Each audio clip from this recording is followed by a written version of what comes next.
Alright, hey guys, this is Adam from Let's Press Start to Play and YGN Arcade, back with my new Super Mario Bros. Wii U LP. I'm actually heading to Sparkling Waters now, which can either be the third or fourth world depending on the path that you choose, as you saw. I went ahead and decided to get this hazardous world out of the way. I do not like water. The first level is Water Sprout Beach, so yeah, I don't particularly care for water levels. This one is not too bad. It's more like on land. It's kind of got a beach feel to it, and the only water you really see is at the bottom of the stage. So that's kind of nice. And the main enemy that you see is the crab that throws rocks. So he's really not that much of a threat. Just to jump to the head. Excuse me, jump to the head as most enemies. So I also get all 3 star coins in this level. So overall, it really wasn't too challenging. The feature of the water spouts there, which is, you know, hence the name of the level, was actually pretty cool. This star coin here is probably one of the most annoying, though, I've seen.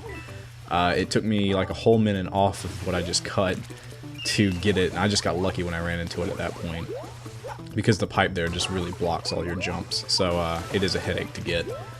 But other than that, the level's pretty short, sweet, to the point, and the water is not too terribly annoying like the next level, which is an underwater level. And that's why I wanted to get the world out of the way. You know, I don't... Water has such a slow feel to it, and I really don't care for the really slow pace. That's why I like this level here, because I'm just jumping around doing my own thing. And yeah, you'll also see that I skip a few ice flowers. I prefer the fire flower, you guys know that. So this whole world generally actually uses a lot of pipes, because for some reason in Mario games now, pipes and water kind of go hand in hand. Sure, whatever. I mean, I guess because, you know, plumbing, water, you know, stuff like that, so I guess that makes sense. But a lot of your bonus areas are going to be similar to this, where you go down a green pipe and come out, and that's going to be your little bonus room or whatever. And you'll see more of that in the next level. The new recording style is going awesome. I just sat down, did some clipping, cutting, or whatever you want to call it. Recording the audio now, and it's just so much easier, very quick. I got a ton of levels done, and I'm ready to, after only 2 episodes of Mario, I'm ready to record some more Amnesia and go ahead and record like the rest of this world for the next episode. So everything's running smoothly, it's great, and it's not running into the work schedule too much. Nabbit showed up in World 2, so I had to run back and take care of him. Really wasn't too challenging, though. He really starts getting bad in about World 5. At that point, the levels themselves, the platforming that it requires to catch him, really start to pick up, and you gotta be careful. You know, you want to hold on to a few power stars, because that makes you move really quick, and Zach and I, when we played, utilized those for the later worlds. But for these first few, as long as you can time your jumps correctly and you're, you know, avid at playing Mario, you should be able to catch him.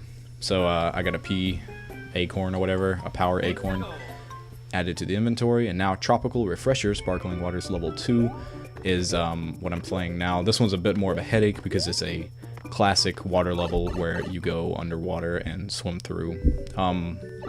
As you can tell from the first screen here, focus of the level is pipes and Cheep Cheeps. Blooper also makes an appearance in this level.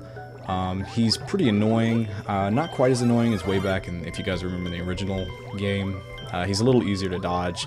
The Cheep Cheep for some reason give me trouble, though. As you can see, I lost my fire flower pretty quickly. A little trick you're going to want to know for this level, especially for one of the star coins, is if you go up to one of or like these yellow pipes, more often than not, they'll spew out some coins or some secret or something that you can utilize. So you want to remember doing that.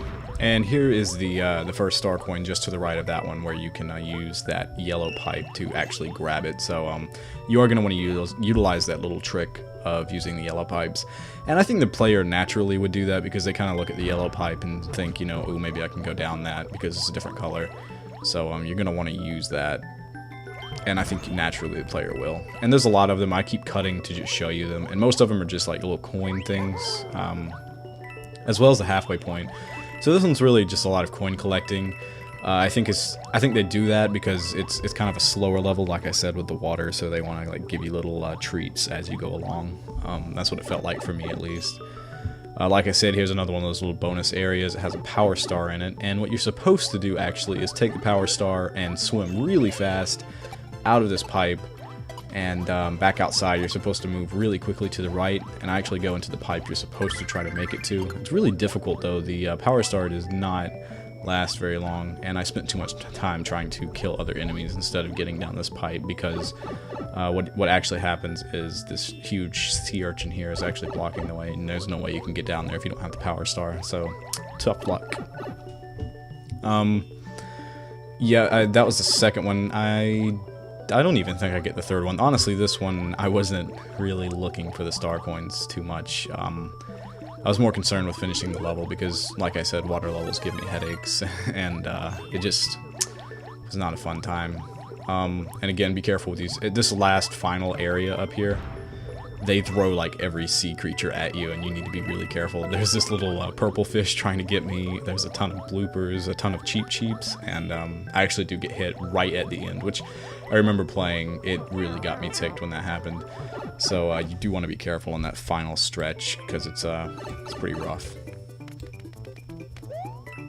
Yeah, that was it. That was basically the level. Luckily, if it would have been any longer, it would have been kind of tedious. After that, you can you gain access to a 1-up house, which I'm going to run to, and show you how I did there. I don't remember how I did on the ones before, honestly, because it's been so long since I recorded, but this one I did alright, honestly. I didn't really get too many Bowser heads. At the same time, I didn't really grab too many 1-ups either. They seemed to just slip right out of my grasp, so oh well. At least I got a few lives, and I think that was the only Bowser head I got, so. But if you watched, like, they just, when they do that little bounce thing, they just seem to just barely go out of my range, so, especially on the final shot. But right here was really bad. I jumped right over it. I don't know what I was doing. But I ended up getting 4 lives, and I would have gotten 5, but 1 Bowser head. But I'm not going to complain. Usually I wipe the whole thing out, so that was pretty good. And actually in this video I'm going to get to squeeze in the tower of the world, which is where I stopped recording for this session. And actually died the first time, so I went ahead and just showed the gameplay for me going back through the second time. And I just wanted to just cut that out, because I was being kind of stupid at that point, so. Yeah, here's my second attempt at the tower. Yeah, this is where I stopped recording, so I'll just pick up next time. To play along with the theme of the world, the entire tower is underwater. I thought that was actually a pretty cool touch. Again, it makes it a little slow, but this, they did something nice with it. They actually used these, what you call them, screws or whatever, the big pillar, the spiked pillars. No dirty jokes here, guys. To like slam across the tower, and if you think about it, if this wasn't underwater, you'd still be going decently slow, because you have to time your moves with these things. So using those, okay, the whole place isn't underwater, it was that first part, but still, whatever. Using those was a nice touch. It didn't make the water part feel entirely too slow, and I forgot that they didn't do all water. But this one's a longer level, actually. It felt like it was, at least. But see, like I said right here, you're still waiting for these things, so the whole thing has a bit of a slower feel. And I missed the first star coin, but, you know, whatever. If you guys really want to see it, go watch, you know, a walkthrough, not a let's play. If you guys remember, these things came from Super Mario World. They didn't look exactly like this. They were all gray, I remember them. And they've been using them a lot, but honestly, it's a pretty cool game mechanic, I guess you could call it. It's slightly overdone. I wish they would do something a little different with it. I was hoping that something new would make an appearance with these things. That's an awesome kill right there, by the way. But they didn't really change too much up. That's alright. I kind of overlooked it. There's a little secret here, too. If you saw the dry bones walking through the wall, automatically you should think, it's probably something there. So, you know, I went to check it out. And there is a blue P-switch for some coins up here. But I get kind of greedy. A squirrel suit pops out, and I'm like, I probably want that over these coins, so I run after it. I didn't realize it would have just stayed at the bottom, and I could have gotten the coins and the whatever. I wasn't thinking. I was just playing. And, yep, so now I have a squirrel suit. I love the squirrel suit. I don't know if I've told you guys that, but it's such an awesome power-up. I remember first looking at the gameplay of this game, I was like, it kind of looks stupid. And I'm going to be honest with you, I thought it was going to be a really stupid power-up. But honestly, it's It's really cool. It's a lot of fun to use. It's pretty simple. It's a lot better, in my opinion, than that silly power. I mean, not power. Propeller suit that they had in the last game. I really didn't like that thing. But yeah, I really enjoyed this one. It was kind of a cool mix between what was a propeller suit and the Tanuki suit. Kind of mixed the two. And the raccoon tail and ears. Of course, being a tower, we're going to fight the third Boom Boom in this series. He's really not too difficult.